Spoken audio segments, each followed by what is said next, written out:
ಇವತ್ ನಿನಗೆ 2 ದೋಸೆ ಅಷ್ಟೇ. ಯಾಕೋ? ಈ ಬೆಳ್ಳಿ ತಟ್ಟೆ ಆಚೆಯಿಂದ ಬಂದವ್ರಿಗಲ್ಲ, ಮನೆಯವ್ರಿಗೆ.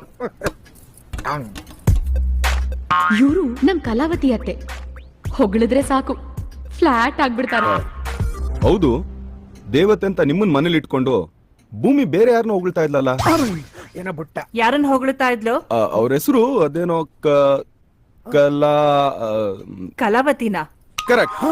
ಆದ್ರೆ ನಿಮ್ಮನ್ನ ಇಟ್ಕೊಂಡು ಅವ್ರ ಬಗ್ಗೆ ಮಾತಾಡಿದ್ದು ನಂಗೆ ಯಾಕೊಂದ್ ಚೂರು ಇಷ್ಟ ಆಗ್ಲಿಲ್ಲಪ್ಪ. ಇನ್ನೇನ್ ಹೇಳ್ತಾ ಇದ್ಲು? ಅಯ್ಯೋ, 3 ವಾಲ್ಯೂಮ್ ಬುಕ್ ಬರಿಬಹುದು ಅಷ್ಟು ಹೇಳಿದ್ಲು. ಈ ಮನೇಲಿ ಯಾರಿಗ ಇಷ್ಟ ಆಗದೆ ಇದ್ರು ಪರವಾಗಿಲ್ಲ, ಆ ಮಾತಾಗಿ ಇಷ್ಟ ಆಗೋದ್ರೆ ಮುಗಿದ್ ಅದೇ ಫೈನಲ್ ಅಂದ್ಲು. ಅವ್ರಿಗಿಷ್ಟ ಆಗ್ತೀನೋ ಇಲ್ವೋ ಒಂದು ಗೊತ್ತಿಲ್ಲ. ಕ್ರೀಶ್, ಅಮ್ಮ ಬೇಡಮ್ಮ. ಏನ್ರಿ? ಆ ಕಲಾವತಿ ನಾನೇ. ಅಯ್ಯಯ್ಯೋ, ನೀವೇನಾ ಮಹಾತಾಯಿ? ಭೂಮಿಗೆ ಎಷ್ಟು ಧೈರ್ಯ ಇದ್ರೆ ನಿಮ್ ಕೈಲಿ ನಂಗೆ 2 ದೋಸೆ ಬಡಿಸ್ತಾ ಇದ್ದಾಳೆ? ಭೂಮಿ, ಅಯ್ಯಯ್ಯೋ. ಭೂಮಿ